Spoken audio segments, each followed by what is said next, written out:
This is the Automotive Repair Podcast Network.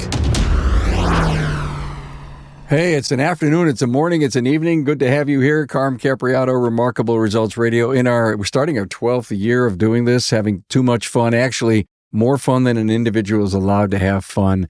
We bring on, you name the kind of guests and the topics that we have. Actually, sitting behind stage right now is Matt Fanslow, Chris Lawson. You both know them. And we're going to talk about not leaving our industry, or how to keep people in our industry, and what makes our industry desirable to people. And maybe it's something to do with hiring and interviewing, and or the individual finding the place they want to have a long-term career at. So they're both qualified to talk about this, and we thank so much our great sponsors we've had for a long time now. Hey, did you know that NAPA Tracks has on-site training plus 6 days a week support? It all starts when a local representative meets with you to learn about your business and how you run it. After all, it's your shop, so it's your choice. Let us prove to you that Tracks is the single best shop management system in the business. Find NAPA Tracks on the web at napatracs.com. Hey, how well does your team know their stuff? Test their automotive skills with the Today's Class Basic, Advanced, or Service Advisor quizzes.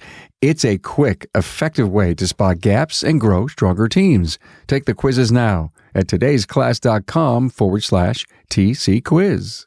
Shop owners, stop juggling multiple marketing tools. KUKUI's integrated platform, they deliver 4 times better website conversions, automated follow-up, and real-time ROI tracking. Get industry-leading customer support with KUKUI. That's KUKUI.com. You're probably tired of chasing new customers who never return. We understand. Pit Crew Loyalty ends the one-and-done cycle, turning first visits into lasting, reliable revenue. On the web at pitcrewloyalty.com. Look, we want to get going here, but first, don't forget about our app. I know if you listen on Spotify or Apple, you can download at this website, arpn.app, the Automotive Repair Podcast Network app. It's for your smartphone, the ultimate professional automotive repair playlist. Read show notes, save apps, share these podcasts with your friends. It's really a cool thing. So, Matt and Chris, you guys are extremely qualified to discuss this. And I want to say this, that as a listener, you need to hang in here for every waking breath that Chris and Matt are going to take. Matt Fanslow, of course, technical specialist and shop manager, Riverside Automotive in Red Wing, Minnesota. Hello, Matt. ASE, subject matter expert, industry educator, created Tech Talks at Vision, and I hear you're doing them at ASTA this year. Yeah, I got a green letter or whatever they called that, saying that they're going to let me try it again. And then STX 2026 as well. And that would be new for you. I did STX a couple of years ago. Did you do Tech Talks, huh? Yeah. This year, I don't know if Tech Talks is in World Pack, but Picoscope hands-on classes there twice. Oh, is that what you're going to do there? Okay. All right. Yeah, with Scott Schotten. And then I think we're doing a key class with Andrew Sexton. Nice. Good for you. The podcast Diagnosing the Aftermarket A to Z on the Automotive Repair Podcast Network. Matthew and Chris Lawson is here, the CEO of Technician Find. He's been on a whole bunch of times with us. Nice to see you, Chris. Great to be back. Always a blast. What's going on with you? You got the pulse of hiring and firing? Oh boy, I just finished those reports that you sent over, and they're amazing. And hey, before I start anything, I just want to congratulate you on the 27th version of the Rise. I just finished it, and every time I read it, I get more fired up. There you go. It's outstanding. I also watched your podcast with Brett Beechler, Craig Noel, and Tom Palermo. I love to hear how it's being applied. And that, I think, is really important in terms of raising the perspective and the idea of what it is to fix vehicles that are so complicated. And I think that's a big part of what we want to get into today is how do we improve the perception of the industry? Well, thanks, Chris, for the shout out for that episode. And one of my biggest takeaways from that episode is from Tom Palermo. And Tom saw me give the speech to ASE Board of Governors when I had my chef's jacket on, and then I took it off and I had this really cool AS, all the badges on it. He gave the rise to his people a while back now. I want you to read this. I want to get together. And the first thing he did to open up his meeting with his team as they are going to move this language shift is he said to them, want to be a cook or a chef? And that nailed it for them. And what I've done in my keynote, I've added a lot more about the chefing business and you have to do to qualify and what a Michelin 3 and a James Beard chef thing is all about. And in that industry, it's exalted if you're a chef of any level of quality and where you're working, what your title is. And that should be no different than in our industry. The level of professionalism in our industry needs to rise. It's big for me. And the word specialist, I think, is the anchor that will help us get there. Well, thank you guys. And Matt, thank you for always saying the word, specialist in your show when you say it. And I listen to every one of his shows. Okay. So we have a lot of issues here on the table and they are we don't want people to leave our industry, but what are we doing about it? And Matt, I know you interview people and you've seen people come and go in the industry. What can an owner do in an interviewing environment to find the kinds of candidates that want to come to work in the positive culture, looking for long-term career? The most obvious thing is to either collaborate with an entity such as Chris's Technician Find. I think there's other ones out there. In fact, I know what they are. I'm just not positive what the names are off the cuff. I think typically it's word of mouth, tool trucks, and Indeed, those type of entities, online, job finding type apps or websites, companies, stuff like that. I would say most shops rely very heavily on word of mouth and the tool trucks. And the tool truck guys, the salesmen are, I think, hesitant nowadays, especially with giving names of people because now their reputation's a little bit at stake where it's like, oh, hey, Bob over at, so-and-so's repairs, sick of it and he's looking. I'll send them right over. But it'll get out if they're a loose cannon out there. Yeah. Yeah. And I think the assumption has to be that they are loose cannons because everybody's probably a stretch, but most people do use them. The most common question they get isn't, hey, what's on sale or what's new for a product? It's, any good techs looking for a job or, technical mechanical specialists looking for a job. That is the number one question they get, and it isn't even close. Or do you know who's hiring? There's the others. You run into people, of course, ask them how things are going and try to angle conversations a certain way. And then if we're going really young and kind of a grow your own mentality, then you're doing things with the local high school or advisory board or just the college itself or technical college or trade school to try to get the young people. And I shouldn't even say young anymore. That's a gross misnomer. It's not. It's people looking for different careers. And I got to level with you.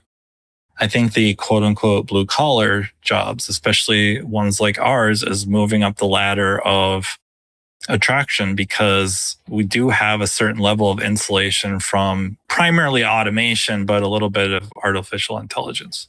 And we're a high-tech industry. No bones about it. Well, I think high-tech, it's important, but also it's such a wide variety. If we step back and just look at automotive or automotive light truck, then you go from, designing, building them to selling them to maintaining them to crushing them.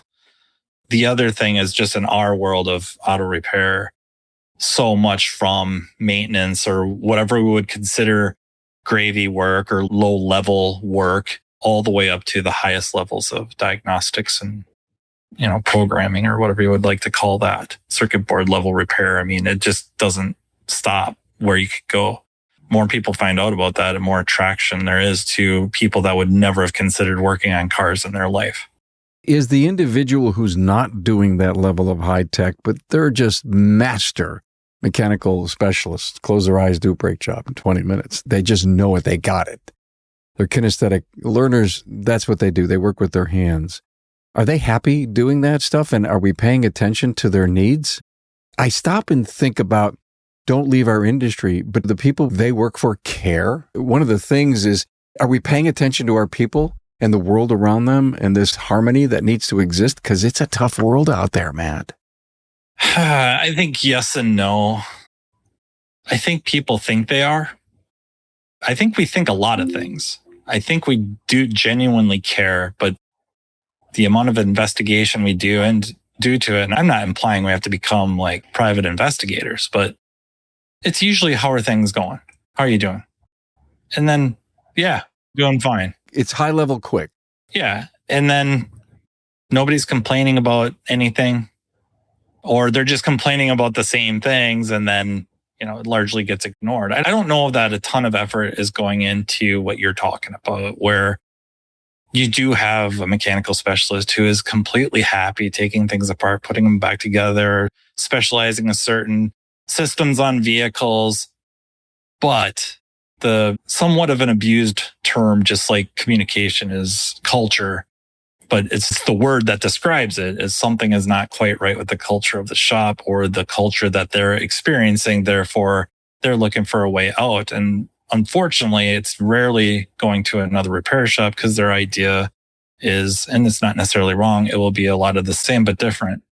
How do I get out? And, oh, by the way, I have this skill set that translates to other skilled professions really, really well. And not too long ago, I think there was a lot of those professions that paid you better to use a fraction of your skill set. I don't know if that's quite the same, at least across the board. There's certainly people that are wildly undercompensated, and that would be a tangent for a whole different. I got to ask Chris a question based on what Matt just ranted about. Do opportunities for you to find a job for a specialist, Chris, come to you? And does that individual say, Chris, I don't want this, but I want that. Can you help refine the place that I'd like to work? Because I'm not happy here. This is what's going on here. And I have some friends that are working at some really cool places around the country, and this is what I want. Do you hear a lot of that? Absolutely.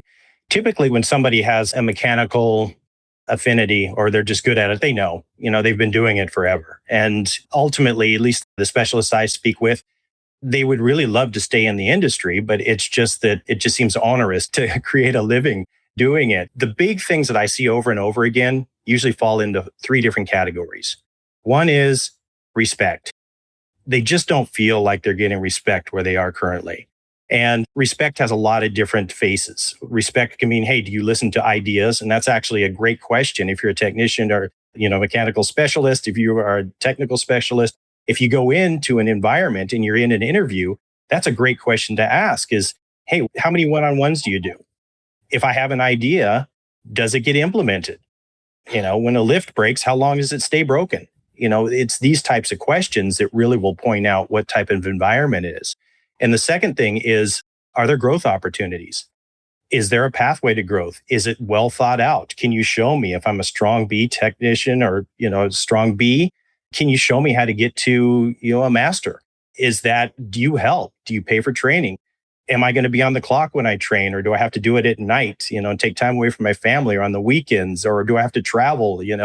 All of these things are questions that are really important. And then the third one is, what does the compensation look like? And I always put the compensation third because I've seen folks take cuts in pay to go to an environment that was better. And when I say better, I mean, it just fit better. They offered 4 10-hour shifts. Wow, this is great. 3-day weekends every weekend. I get to spend time with my family. They would actually listen to ideas. They have a situation where if they need to take off early, they can go to their son's ball game or, their daughter's soccer game. These are the type of things. And the cool thing about this is these are environments where an independent shop can really shine. They may not be able to come out with these huge sign-on bonuses. They may not be able to come up with these huge salaries, but they can shine in these other areas and they can be highly, highly competitive. Is it all about the money, Matt? It's never all about anything. I mean, you got to make enough money to exist, right? There is a cost of living for where your people are going to live. They have to make at least that, and we can split it up between, or they're married and dual income, stuff like that. But the reality is there is a number that they have to be able to make to be able to live within a certain radius of the shop. game, set, match. If they can't make that, they're going elsewhere. And it doesn't matter what job. After that, yeah, now it becomes, am I working to live or do I live to work? I think we kind of want to help everyone be able to work to live and enjoy life outside of the shop. Now, granted, anybody can spend more money than they make. That's just the way it is. And maybe that's part of the perks too, is some financial counseling. But we have to get them into a position to make enough money to live. And then I think maybe on top of all of it, it has to be deemed fair. I think we put as human beings, we put a lot of weight into what we deem fair. I think there's even studies about this, kind of like almost like a variation of the marshmallow experiment, kind of a variation where there'll be two people, and one gets some money. They both know about this. And we'll just say $100. That first person can decide to give the other person however much money. And it turns out if it's not pretty close to like 40%, the other person will not take any money. They'll basically tell them to cram it. Even though if the person that got the money offers them like $1, which is $1 more than they had when they got there, because it is so wildly unfair, keep it. You have to keep that in mind, not just with your compensation plans, but the way things operate. Do people deem it to be fair? Are there completely fair systems that people deem to be unfair? Absolutely. But it's not as often as the other way around. That's a brilliant point. And I think the key to that is transparency. Because if something is opaque, then it's just by definition, it's unfair because I don't know if you're screwing me or not. Yep. Right. So I think that at least in the shops that I've seen that really want to bring everybody in and show them, hey, look, this is what we did.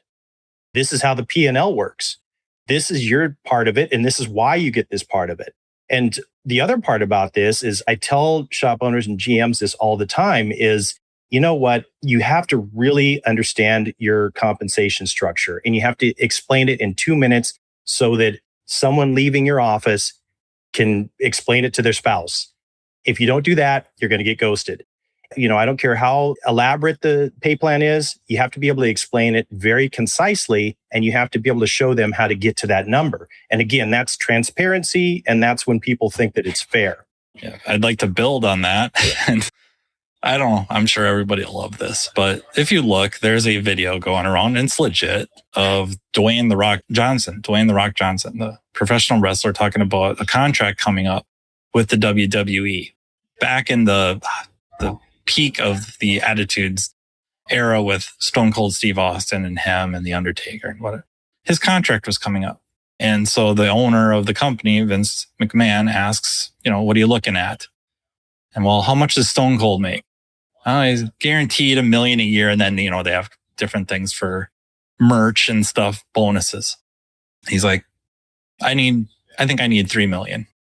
And Vince, instead of giving him just this hard no, goes, tell you what, I want you to spend a month in the front office with my people. I want you to learn how everything works. I want you to see what makes this company go and how we make money and all the things, what it costs to run this company and stuff like that. So The Rock's like, yeah, I want my $3 million. I'm going to do it.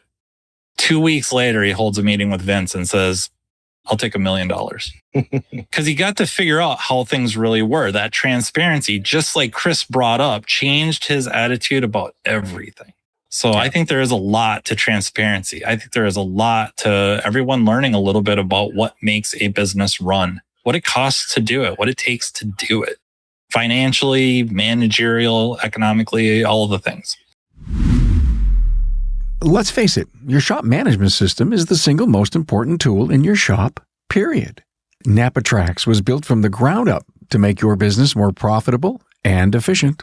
We provide an extensive set of tools to increase and track profitability in real time. NAPA Trax offers the industry's best post-sale support, hands down, and we train your people on site. Yep, on site. And we offer remote refresher training 10 times a week, and customer support is open 6 days a week. Give us a call, visit the website, or join our Facebook community today to learn more. We'll prove to you that Trax is the single best shop management system in the business. NAPA Tracks is always customized and tailored for you, whether you're a one-man shop or a large multi-bay or multi-location company. After all, it's your shop, so it's your choice. Visit us on the web at NAPA Tracks, that's NAPATRACS.com. Hey, Carm here, suggesting you discover a smarter way to train your entire automotive team. Experience powerful, bite-sized training sessions accessible from any device in just 5 minutes daily. It's perfect for technicians, advisors, and managers alike. Today's class prepares your shop for sustained success by reinforcing crucial knowledge. Plus, add a competitive edge with our leaderboard to make learning fun and rewarding for everyone. For effective training that delivers, turn to todaysclass.com. Shop owners, we know you are overwhelmed with a flood of missed calls, empty bays, and disconnected marketing tools. KUKUI has spent over a decade building one integrated platform for auto repair shops. One login, one dashboard, and mobile-first websites that convert 4 times industry average. Smart, innovative CRM with automated follow-up, 24/7 online booking, and real-time ROI tracking. With 900 plus years of combined team experience, we fuel the growth of 2,200 plus shops and have influenced $3 billion in revenue. Stop working harder. Start working smarter. Get industry-leading customer support and book a demo with KUKUI. That's KUKUI.com. You know, most shop owners feel trapped spending on ads while half their first-time customers never come back. It's frustrating. It's exhausting. And it's not your fault. The industry average is 54% one and dones. We understand how discouraging that can be. Well, Pit Crew Loyalty changes the story. Our clients cut that rate by up to 38%, raising lifetime value by more than 50%. Loyalty members visit nearly 3 times more often, creating predictable revenue without extra ad spend. Pit Crew Loyalty, where customers stay and shops thrive. On the web at pitcrewloyalty.com. When people get a chance to look at a profit and loss statement that they've never seen in their entire life, and you spend a little time actually taking the P&L and putting your highest expense in the expense area down to the lowest, and they start seeing what it costs to really run a business. Okay, hey, let's just say there's 20% on the bottom line, which is what the coaches are really striving for all the top shops. 20%, you do $1 million, there's $200,000 in the bottom line. If they're not being paid anything but a really low-level wage, it's a very difficult thing to do. But if you're paying your people really well, market value, even maybe above, the respect of saving money, not overspending things, waste, it all comes out, especially if your people are engaged in some form of bonus. Now, it could be on profit, it could be on gross margin, it could be on effective labor rate. There's a lot of things that we can build into the engagement. And maybe that's the word we're looking for. Why do people want to leave? Because they're not engaged. Yeah, they may be engaged in the bay in their job, but they're not engaged in the business. They are a spoke of that wheel, and yet we don't care to tighten them and put them in play. Absolutely. One of the big things that a lot of folks in the industry talk about now is the younger generation. I love to pick on the younger generation, but, being a Gen Xer, I have my opinions. But, it's really interesting because what everybody, regardless of what generation you're a member of, is you want to be part of something bigger. And being part of something bigger is really what a leader's job is to set that vision and to keep reminding people what the vision is and to bring everybody on board and just to keep pointing that direction. And, every good leader throughout time has said basically the same thing that Steve Jobs is my job is to come in and point to the horizon and make sure everybody is headed in the same direction. And he says, I will do that 1,000 times because people forget. Every day, people forget. So that's a big part of what's going on in terms of being a leader. And when you can create that, then you get people contributing ideas. You get people taking ownership. A couple of years back, I was talking to a shop owner that was talking about the difference that it made once they finally started sharing the numbers with everybody and then doing a gross profit bonus. And now all of a sudden, the shop supplies stopped being, lost or misplaced or given away. All of a sudden, everybody's, watching every clip and everything that goes on. And that's what happens when people understand what's going on. They take ownership and it just changes the game. Yeah. Understanding the system. it's economics, it's ecological, you have an ecosystem. That's what a business is. It's an organism. It's a bunch of separate or seemingly separate symbiotic systems working together. The human body is to stay alive in general. And for a business, it should be to profit ethically and, in our case, generally fix cars or repair, maintain vehicles.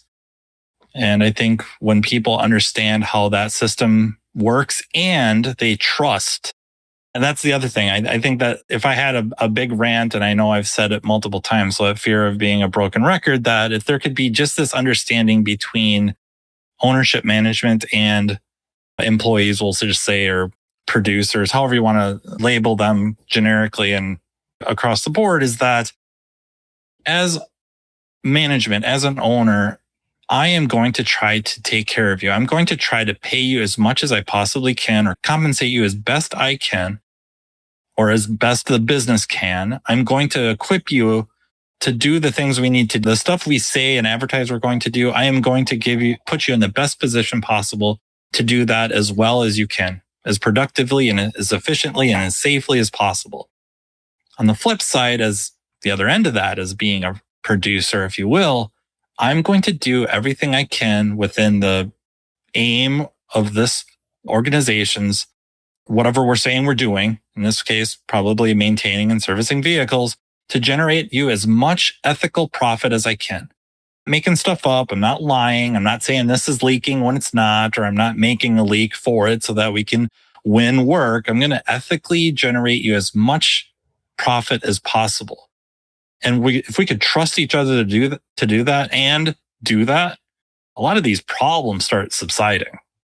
I agree 100%. And, the other thing that this brings up in my memory is how frequently it is that I'll be talking with, a mechanical specialist or a technical specialist, and they'll say something or they'll post on Facebook. It's just funny watching them just tear apart my posts on Facebook. And there's a couple of things I can say about that. But one of them is just the misconceptions about what it's like to be an owner. And there are a lot of them that just think, well, you're charging this is your door rate, so why don't I get half of it? It's that kind of thinking. And they don't understand what goes into it. So having transparency eliminates all that. It's like, yeah, here's what I have to pay. Here's everything that it costs to keep the doors open and insurance and this and that and everything else. And the other really interesting thing is when I see posts, a lot of people will post and they'll say, they go on a rant. A mechanical specialist, technical specialist will come in and they'll go on a rant. And then somebody else will say, yeah, that's why I'm a plumber now. Yeah. Or yeah, that's why I'm, this now. And to Carm's point about, hey, are people talking each other out of the industry? That's a big part of what I see as well, is because they've had an experience that was a bad experience, and then they left, and then now they're talking to, they're basically, one of the things is I don't know why they're looking at these posts if they're in another industry and they're doing something else. There's something about that, that kind of, they're gluttons for punishment because they're just looking for all these posts so they can go in there and needle these guys that are still in the industry. And, I don't know why that, why they would want to do that, but it still happens. And, these are things that they can be overcome if you're just running the right industry. And I want to say running the right shop. And I want to say one more thing about that.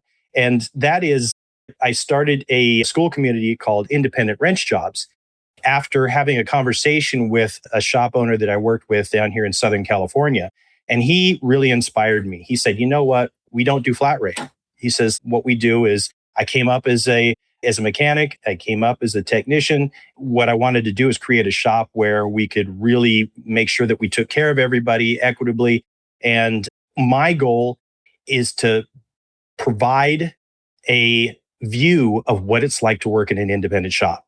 And he said, most people coming up, and I was the same way because he was a dealer tech for like 20 years. And he said, you know what? My view of an independent shop owner was a fat guy with a pot belly and a stogie sticking out of his mouth and an oily rag in his back pocket. And he said, that's not at all what a lot of these independent shops are all about. So it's perception, and it's changing that perception. And Carm, I love what you're doing about changing that perception. And there's also, what does it look like when you have this interview? What kind of questions are you asking? Are you hiring for culture fit? Or are you just checking boxes on skills and experience? These are all things they're clues. They're little clues of, hey, how am I going to be treated over here? What's it going to be like on a day-to-day basis? And quite frankly, they're watching you. Do we have enough questions? There's a sheet. We have all these questions, and I'm an owner. And I'm asking generic, old class questions about this.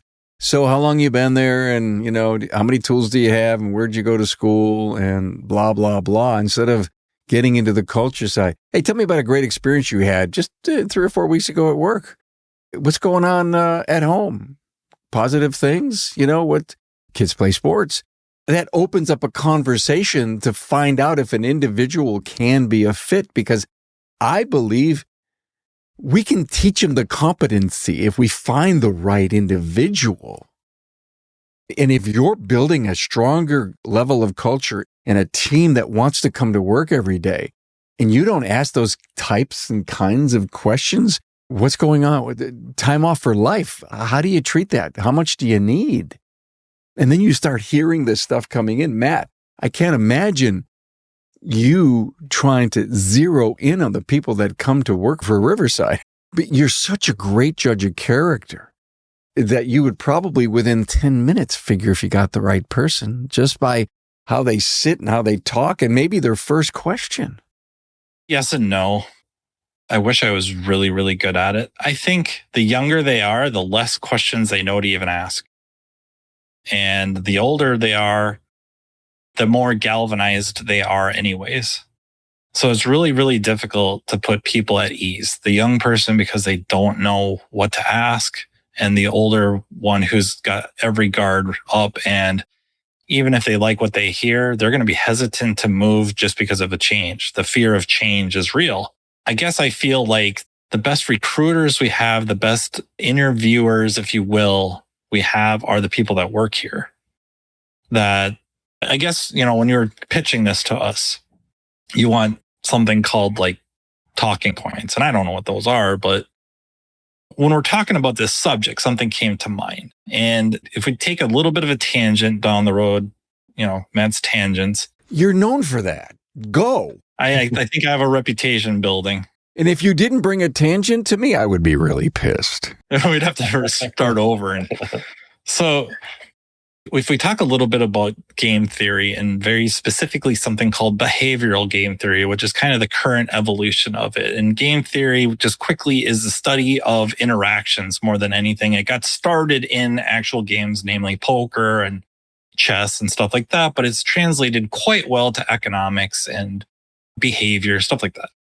They use game theory to track how or predict how birds fly together as a flock. Okay. That's where it goes to. And for the sake of this conversation, there's 2 things in game theory. One is known as the official game. That's kind of the game. That's kind of the culture, if you will, that as an owner or manager, you think you're running. You think I take really good care of my people. I empower them to do what they need to do. I, create a comfortable working environment, and I want stuff fixed the right way. And I have all these systems in place and all of these plans in place to perpetuate that, to cultivate that culture. That's the official game.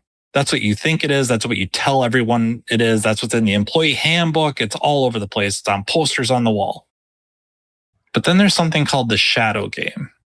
And that's the things that you don't know you're incentivizing. Those are the things you don't know are going on as a repercussion of these ideas, these really not ideas, of these plans, of these procedures, of these rules, of these incentives. You don't know that they're having this other effect. You probably can't even see it. The ones that can are the ones working in it.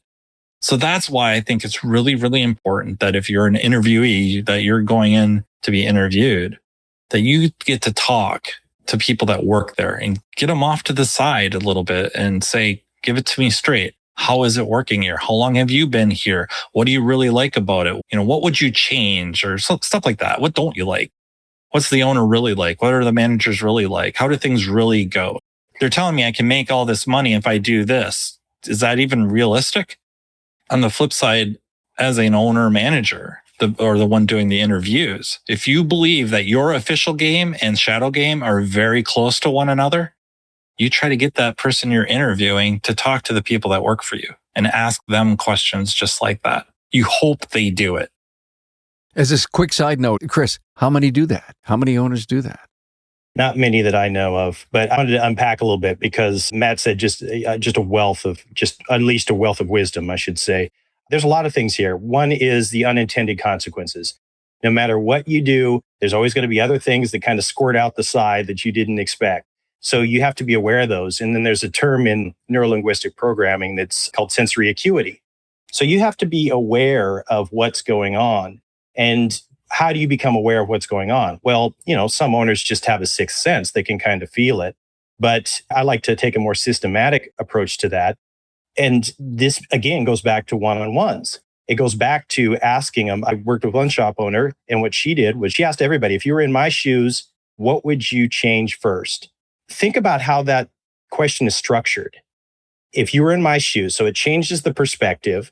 And then what would you change first? Because if you just ask, if you stop, what would you change? And they go, oh, nothing, everything's fine, because they're trying to please. They're people pleasers. But if you say, what will you please first? You're expecting an answer. What would you change first? Now, all of a sudden, and that's kind of another little NLP thing, that the way that question is phrased. And now all of a sudden, you get the inside scoop on what's going on. And it's so important to have that inside track, because I've also worked with shops that have a horrible reputation in the area among technicians, among tool truck drivers, and the owner doesn't know it. And when we go out and we do an exhaustive search, an exhaustive reputation search, and we turn up all this stuff and you show it to the owner, they're like, oh my God, I didn't realize it. And that's a tremendous headwind for trying to bring on talent. And it's also a tremendous headwind from trying to get everybody to march forward in the same, be part of the same page in building your business. Are owners in denial, or they just don't know? They don't know. Yeah, most of the time, I find that they don't know. They're just so busy. They've got so many things going on. It's like, the old saying, the squeaky wheel gets the grease. Well, if none of your wheels are squeaking because they don't want to offend the boss, then no grease is applied. So I think you have to really be proactive. And again, I don't see a lot of shops that are that proactive in sitting down, doing one-on-ones, asking questions. I mean, I work with another shop every Thursday. They have a lunch. They buy a lunch, and it's not just a BS session. What they do is they go around the table and they say, hey, what would make your life easier here? Everybody has to say something. You can't pass. You can't say, oh, no, I'm good. You can't do that. Everybody has to say something. And the best ideas come out of that. And then here's the most important part. The most important part is everybody votes. The very best idea gets implemented next week. You don't say, oh, yeah, that's nice, and pat them on the back and then go away and just go back to business as normal. Because what you're training people that their ideas are respected. And when you train people that their ideas are respected and they're going to be implemented, then they respond over and over again. And it's just like training. It's just like, Pavlov's dogs. And of course, your employees are not like dogs. But everybody gets trained the same way. You're getting positive reinforcement. Then that behavior that's being reinforced positively will occur in the future. I just see it as positivity, improvements, caring. I just don't know how an individual who has a career, and that's what it's not a job, it's really a career in this industry. Why would you want to leave such a high-tech industry? Why would you want to leave it? Well, you're not happy with something. And that's what I think we need to find out. And again, some owners may be pretty hit upside the head when they find out that it's how the business runs, it's their particular attitude, it's their non-caring. Forget about the money. Let's just put the money somewhere else, Matt, right? And let's just talk about everything else that takes the burdens that we live in life from home, that we have to bring to work because it's very difficult to escape it, and how that integrates into, it's not great right now, it's not great here. We're missing stuff. We got comebacks. We're not happy. It goes back to your great article that you wrote for NAPA Insights Q2 in 2026. If you're NAPA, open your NAPA Insights magazine, look for Carm's Corner and find Matt's article, Your Shop Might Need Marriage Counseling. It's a slap upside the head about the crazy parts of life and how we do and don't do the right things to make this environment congeal. Yeah. I mean, definitely want to have a safe environment for people to be able to come to you with problems, particularly feelings. But let's be honest, most of us in this profession, we're not good at that. We'll come to you with problems and we won't probably assign a feeling to it, but it's the same general idea as you want people to feel safe doing so. And Absolutely. The other thing I was thinking is that it's not a Western thought. Like in the Western world, we don't think this way, but it was very important to somebody by the name of Dr. W. Edwards Deming in his 14 points of management. One of them was that you want to give people the ability to take joy in work. That's a really powerful mindset because it isn't motivating them. You're not out there motivating them. You're not out there just dangling the carrot to produce more, to make more money. It's what can I allow you to do what you took this job presumably because you love to do whatever it is, whether it is work on vehicles or solve puzzles, whatever that motivating factor is internally. What is it that I can do to remove the obstacles from you growing that, cultivating that, maintaining that over decades, instead of what we kind of do, kind of like our education system does to kids wanting to learn, we kind of do that to our people wanting to work. What am I doing by taking away that internal drive, that, whatever that is, an internal motivation?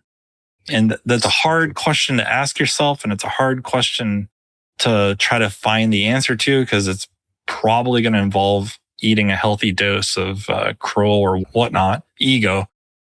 But it's a big deal. It's a really, really important thing to do, not only for hiring, but keeping good people, right? That's what we want. We want to hire a staff that eventually ends up all good people and good for our business and good in and out of the business. And we want to keep them as long as we reasonably can. Absolutely. You said so much there. I want to unpack a little bit of that too, because you're just spot on. And Deming, I mean, the architect of the Japanese miracle. I mean, yes. They sent him over there and he just completely transformed everything. Just a tremendous genius. And removing obstacles, I think, is a big part of this. When I was talking about leadership before, a big part of being a leader is removing obstacles for your team. You can't have these obstacles in the way. And I think when I see shops that really work well, it's because they're thinking about removing obstacles not only in the shop, but outside the shop. What I see a trend happening now is hiring life coaches and getting those things so they don't bring those things in. Because, I mean, again, I mentioned I'm a Gen Xer. And when I started working, it's like you leave your stuff at home.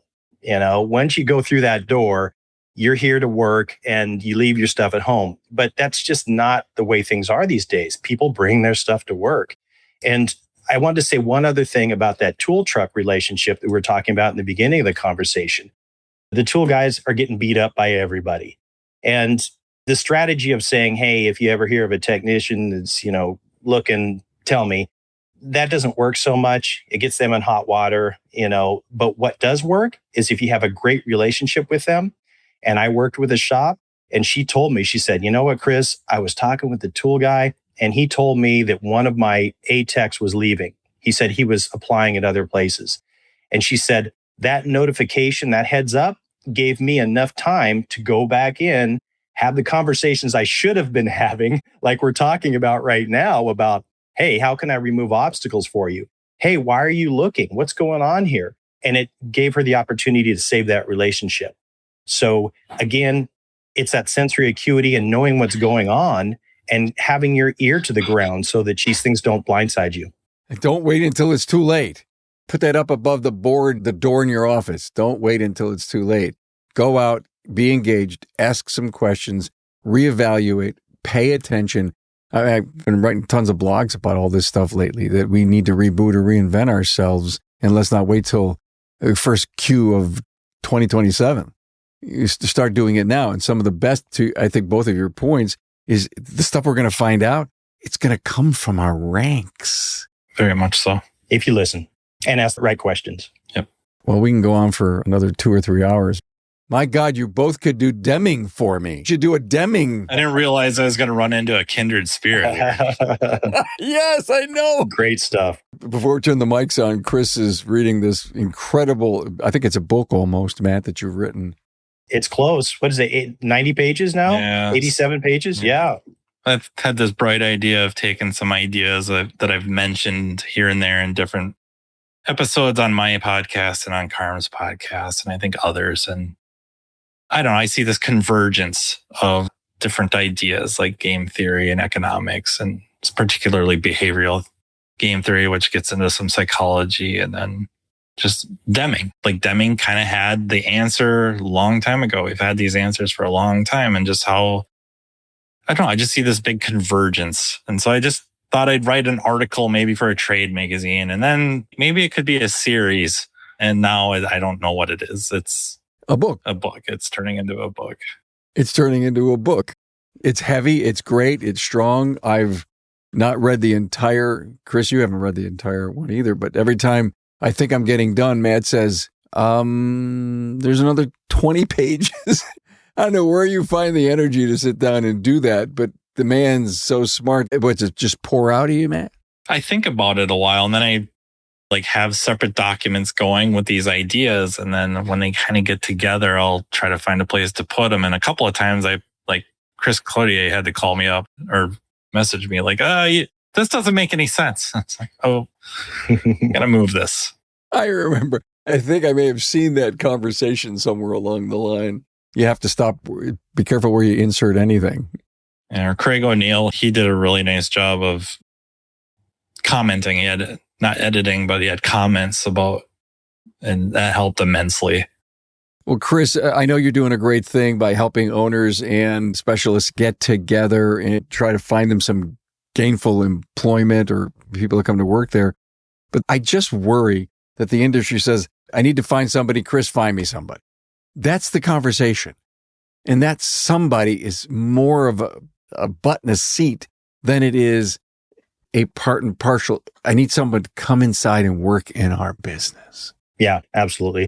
I use the story of what I don't like, and the hardest shops we work with are the ones that say, Chris, go find me talent. And then they sit back in their chair and they fold their arms and they wait for that unicorn to come in with, 25 years of experience and $60,000 worth of tools and all the ASE certifications and all this stuff.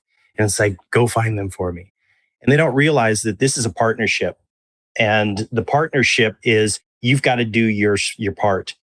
Yes, we can find you folks. And yes, we can find you that person. If you were going to wait for long enough, we can find you that exact person. But on your end, there are things that have to happen. And here's a great story. I was talking with a good friend of mine. He actually owns a diesel shop in Iowa. And we were talking, and I said, what was the strangest story that ever happened when you're trying to hire a mechanic for your shop? And he said, I had this guy pull in, and he said, I was standing in the front office and I was looking out the window and I saw him pull in with his truck, and he pulled into the lot and then he parked and he sat there for about 2 minutes and then he backed up and he drove out. And he said, I couldn't figure it out. So I gave the guy a call and I said, hey, we're supposed to have an interview. What's going on? The guy goes, I drove into your lot and I looked around and it was just a bunch of junker cars. And I said, this isn't a place for an A-Tech. And he said, that was a gut check. He said, wow, I've never had anybody tell me that before. And he said, that day I realized that I don't own a business that will attract top talent. Wow. What can I do to fix it? And he did. He said, it took me about 12 years, but I fixed it. Now I can attract top talent because I did the work. And that's what I would say to you, Carm. I would say, there's work on both ends. Me and my team and my staff, we're going to work hard for you, but there's work on your end too. When we get somebody in front of you, you have to be able to talk about your opportunity. You have to talk about your value proposition, and you have to talk about why that tech should go with you instead of the other two shops that he's talking to or she's talking to down the street. And a lot of owners and GMs, they can't answer that question. Wow. Chris, and again, I'm going long here, but what about a grading system for the owner? He says, listen, this is not for me. This is for you. Just listen, sit down with yourself, spend an hour I got a grading thing. It's 1 through 5, A, B, C, of all these really key components, including what's the place look like from the outside? Where's the appeal of not only the client, but the employee? Maybe it gets a person a chance to do soul searching. I'm ready to fix and change my business and I want to hire all these great people, but I'm not attractive to them. Maybe at the end of this survey, there's a why statement there, why you're not, maybe. Anyway, just my crazy think, because I love to speak to people in the industry to get my juices flowing. Matt, thank you so much. Appreciate time out of your busy day. Anytime. At Fanslow, diagnosing the aftermarket A to Z on the Automotive Repair Podcast Network, and Chris Lawson from technicianfind.com. Always a pleasure. Guys, I hope the industry can have fun, learn something from this. And don't forget, listen to learn just one thing, but the key is to implement it. Thanks. Thanks for being on board to listen and learn from the premier automotive repair business podcast, Remarkable Results Radio. Get your episodic education on the ARPN listening app at automotiverepairpodcastnetwork.com. Also enjoy the podcast on our Carm Capriotto YouTube channel. Carm is all for advancing the professional automotive service industry. Until next time.